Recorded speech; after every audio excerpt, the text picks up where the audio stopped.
Hello, everyone. This is me again, and I hope you are having a great day. Be kind and be good to each other because you don't know what tomorrow will bring for you. Today I'm going to be talking about um, drugs and alcohol. Okay, if you know somebody that's suffering, um, try your best to help them out because you don't know what will happen to them. I'll tell you a little bit of what happened to me with a friend of mine that I've known for quite a long time. Since I was a kid, I used to know. Well, someone very close to me that I grew up with for many years. Um, had a drug and alcohol addiction, and well, pretty much from the beginning, he had a lot of problems with it, and he was my age. He's 42. Went to the same school as I did, and moved from because I moved from Chicago to Wooddale. He did the same thing. Um, he was very smart. Um, I'm not gonna say his name, but everybody knows me who knows him, knew him. You know, he's very smart with computers. Uh, I mean, this kid had a future because he had an applied science degree. He had several different IT degrees. Uh, he was real smart, knew about all that computer stuff, and well, one day he was hanging out with this other guy, a friend of his, and I don't know, he got injured. He ended up getting injured, and he broke his leg or sprained his knee or something like that. And his friend gave him a pill, and he goes, "What's this?" And he goes, "This is Vicodin, painkiller. It's gonna help you out." Well, well, my friend took the pill, and with him having a very addictive personality, he ended up taking more and more of them. And as you know, Vicodin is a very powerful drug, and you should use it only if a doctor prescribes it. Don't be using it like on the streets like this guy was. Well, he ended up using it for recreation and for his pain. But after his pain went away for recreation, and he just kept using it, man, like over and over and over, and for years. And then he had to end up selling all of his stuff. Like he would be calling me up and asking me to sell his computers for him, his DVD player. Find somebody to sell to buy this for me, man. I'm like, well, what do you got? I would sell all his stuff, and he just ended up with nothing, and he would just use his money just to get more Vicodin. And this is very bad because he was addicted. He was completely off the wall. I would give him rides sometimes to go and pick up his stash from his friend's house or from to pick up more from his other friend. It became a routine. It was the only thing that he cared about was that stuff, and it was terrible. And I couldn't do much about it. I tried to stop it, but he wouldn't.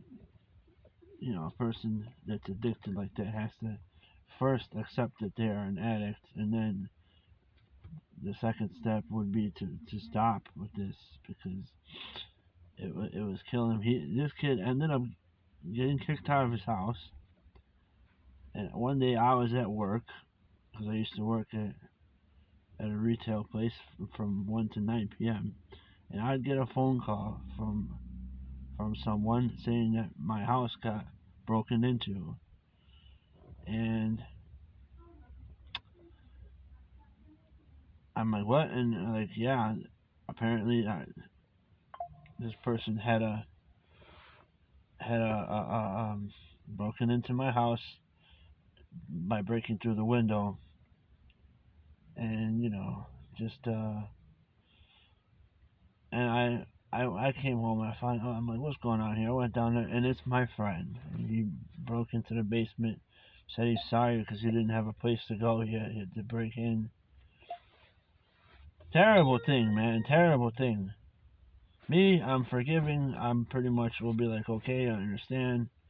I went and I went to McDonald's and then picked them up some food because they're 50-cent cheeseburgers. So I got a whole bunch of them, and he would eat all of them. Bah, bah, bah, bah, bah, bah, bah. And this kid was all messed up. Well, further down, a little while later, he ended up quitting. Like he stopped. I was like, thank God. Supposedly he stopped. Well, you know, but he needed to replace it with something in his mind. He needed to find a way to replace something. So he ended up starting to drink a lot.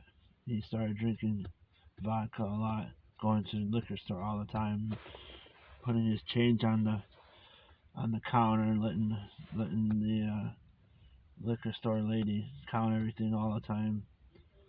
He didn't have a job. His job let him go because he became too much of a drunk. He was drinking on the job, they said, and just terrible shit. I mean, it's tough to see someone go down such a terrible road. Well, a little while later, I was drinking a lot, and well, I downed the whole jug of sangria by myself one time, and it was the craziest experience because I wanted to push myself to see how much I could drink, and I found out, man. The next day, I drank so much that I had to go to the hospital because I had problems. I had lots of I started going through alcohol withdrawal, and yeah, he ended up taking me to the hospital, and then he helped me out a lot. But and you know, well, he just ended up drinking all the time from there on. I stopped. He ended up drinking for a long time, and then he just became uh, so much of an introvert that he pretty much stopped communicating with every one of us around, and we really couldn't reach him. And I would usually go visit him on Sundays and go bike riding by his house all the time, see how he's doing. And I would go and watch movies with him sometimes. And I didn't care if there was vodka on the table. I didn't care about any of that because I couldn't stop him. He's too hard to talk to. And but I told him a million times, man, don't you should quit this shit. And it's tough. A little while later after that, a few months go by. I was at work one time, and I got the phone call saying that he passed away. And it's just shocking. Very, very shocking. Very, very troublesome. You know?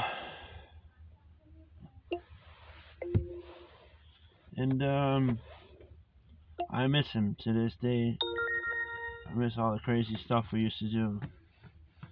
And so please, if you know somebody that's drinking a lot, that's partying a lot, that's on something, try your best to help them out. Because you don't know when you're gonna get that phone call saying that they're gone, and there's no turning back.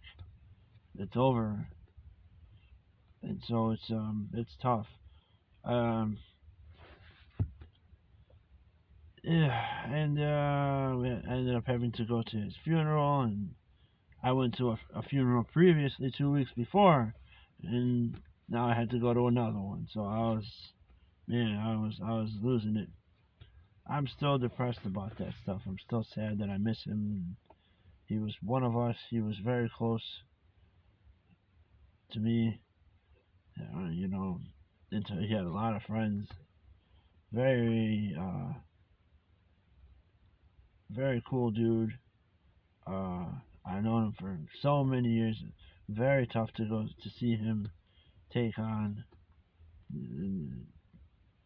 the alcohol and the Vicodin.